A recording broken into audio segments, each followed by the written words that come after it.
She signed a $2 million deal with one of the biggest brands in the world, and now she's suing them for destroying her career. What you're about to hear is not just a story about injuries. It's about a 25-year-old woman who ran one of the fastest times in American history, won 2 world championship gold medals, lost everything inside of 12 months, and now believes the brand that paid her millions is the reason she can't run anymore. And the deeper you go into this story, the more uncomfortable it gets. Stay with me, because the ending will completely change how you see the sports sponsorship industry. Before we go any further, if you're new here, welcome to Athletes Insider Maximo. We go deeper than the headlines on the stories that actually matter in the sports world. Hit that subscribe button right now and turn on notifications so you never miss a single story like this one. Now let's get into it. She was never supposed to be here. Abby Steiner did not grow up in a sprint factory. She was not raised by a famous coach. She did not come from a legendary track program. And she was not being groomed from childhood to break records. She grew up in Dublin, Ohio, playing soccer. A regular kid from a regular town who happened to be fast. She did not even start running track until 8th grade. Think about that for a second. Most elite sprinters have been on a track since they were 8 or 9 years old. Abby Steiner was playing soccer until she was 13. And yet what happened next shocked the entire world of athletics. When she got to Dublin Kaufman High School, something clicked. She won 14 individual state titles. 14. And even with those numbers, she was not making national headlines. She was dangerous, quietly and consistently dangerous, but not yet the kind of name that made people stop what they were doing. She was good, but nobody was ready for what good was about to become. She signed with the University of Kentucky to run both soccer and track at the same time. She started all 19 games in her one soccer season. And then she made the decision that changed the entire arc of her life. She walked away from soccer completely and committed every single part of herself to sprinting. That one choice unlocked something no one saw coming. The year was 2022, and what Abby Steiner did in 2022 belongs in a category that very few human beings have ever occupied. She ran 22.09 seconds at the NCAA Indoor Championships, a new American indoor record, the fastest time on an indoor track in nearly 3 decades. Then she went outdoors and ran 21.80 at the NCAA Championships, a new collegiate record. She was not done. She walked into the United States Championships and crossed the line in 21.77 seconds, becoming the national champion. 21.77 seconds. Let that number breathe for a moment. The only American women to ever run faster in the 200 meters are Florence Griffith Joyner and Gwen Torrence. That is the list she walked onto. Not a list of good athletes. Not a list of promising prospects.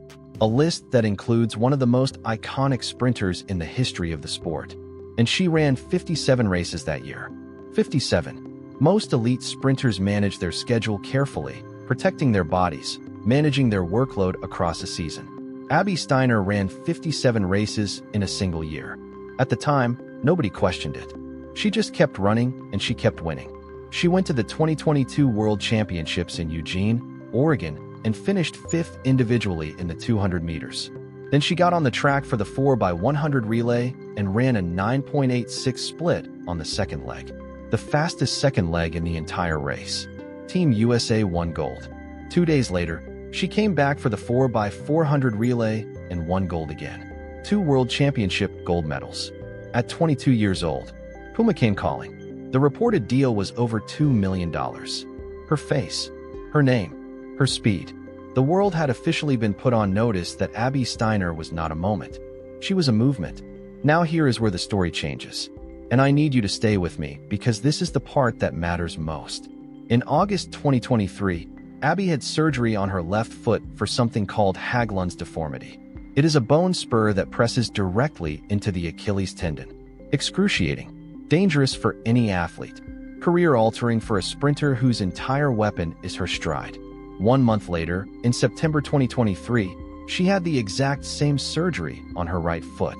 Both feet. Back-to-back surgeries. Within weeks of each other. And she still came back. She showed up to the 2024 U.S. Olympic trials at Hayward Field in Eugene, the same track where she had chased gold 2 years earlier. In the semifinal, she ran 22.003 seconds, a season best, the 5th fastest time in the world that year. The crowd could feel it. Her body was moving like the old Abby. The Abby who ran 21.77. The Abby who split 9.86 on a relay baton. For one race, it looked like she was going to do the impossible. She was going to come back from 2-foot surgeries and make the Olympic team. Then came the final, and the last 50 meters told the whole truth. The fatigue that 2 surgeries and incomplete training had built up in her body came rushing to the surface at the worst possible moment. She faded. She finished 6th with a time of 22.24 seconds. Gabby Thomas won in 21.81. Brittany Brown and Mackenzie Long finished 2nd and 3rd. And just like that, the Olympic dream was gone. Here is the thing that will not leave your mind once you hear it. Abby Steiner's 22.24 seconds would have made the United States Olympic team in every single Olympic cycle since the year 2000. Every single one. Just not in 2024. The field that year was historically fast, and she was standing right at the edge of it with 2 surgeries in her legs and pain shooting through both feet every single time she pushed off the starting blocks. The post-race interview was one of the most raw moments American track and field has seen in years. She cried. She told the world exactly what she had been hiding. She had been running through serious pain in both feet. She needed another surgery, and she went under the knife a 3rd time. Now stop, because what Abby Steiner did next is the reason this story is unlike anything else you have heard this year. While recovering from her 3rd foot surgery, she studied for and passed the NSCA CSCS exam. The National Strength and Conditioning Association Certified Strength and Conditioning Specialist certification. This is not something you do on a weekend. Coaches and trainers spend months preparing for this exam. It covers exercise science, biomechanics, and athletic performance at a level that most people in the fitness industry never reach. She passed it while recovering from foot surgery. Then she applied to the University of South Carolina's Master of Science program in exercise science and got accepted. On August 20th, 2025, she posted on Instagram. Not a comeback announcement. Not a retirement statement. She wrote that she had her 3rd surgery on her left foot, that she passed the NSCA CSCS exam, and that she had been accepted into the University of South Carolina Exercise Science graduate program. She said she was taking a step back from running for the time being. For the time being. She did not say retired. She did not say goodbye. 3 words. And every single person in the track world read them and felt something. Now here is where this story goes somewhere none of the other outlets are willing to go. Abby Steiner is suing Puma.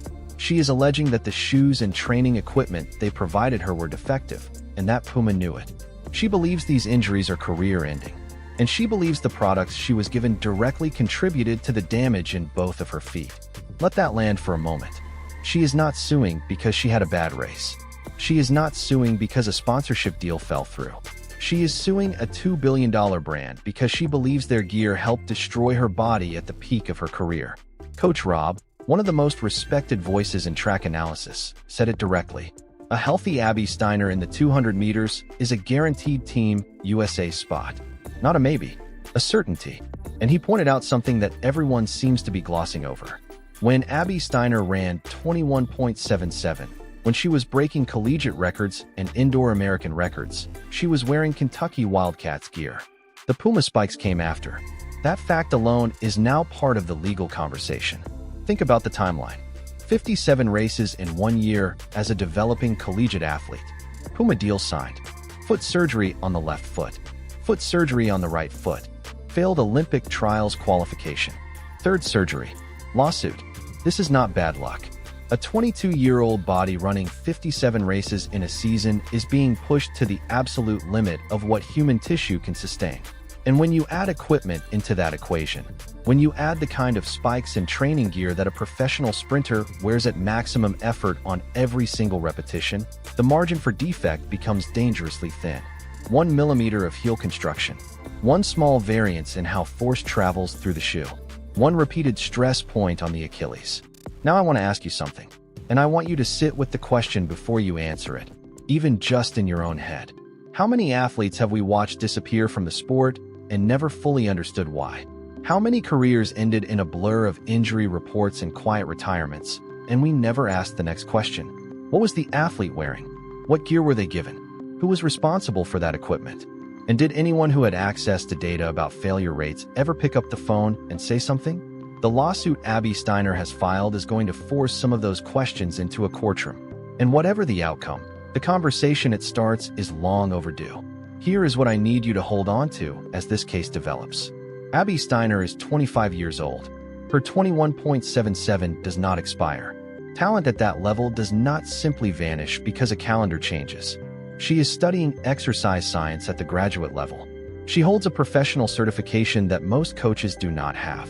She is building a second body of knowledge that sits right alongside everything she already knows from being inside the sport at the absolute highest level.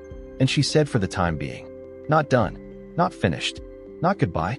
The question this lawsuit is going to answer is not just whether Puma is legally liable. The question is whether Abby Steiner's body can come back from what happened to it, whether the 3 surgeries took something permanent or whether there is still a path back to the track. Whether the woman who ran 21.77 at 22 years old still has another chapter in her legs. The track world is watching. The legal world is watching. And if you think the best moments of Abby Steiner's story have already been written, I am not sure you have been paying close enough attention. We are going to keep following this case. Every development, every court filing, every update on her recovery. Because this story is not close to over. And when the next chapter arrives, you want to be here.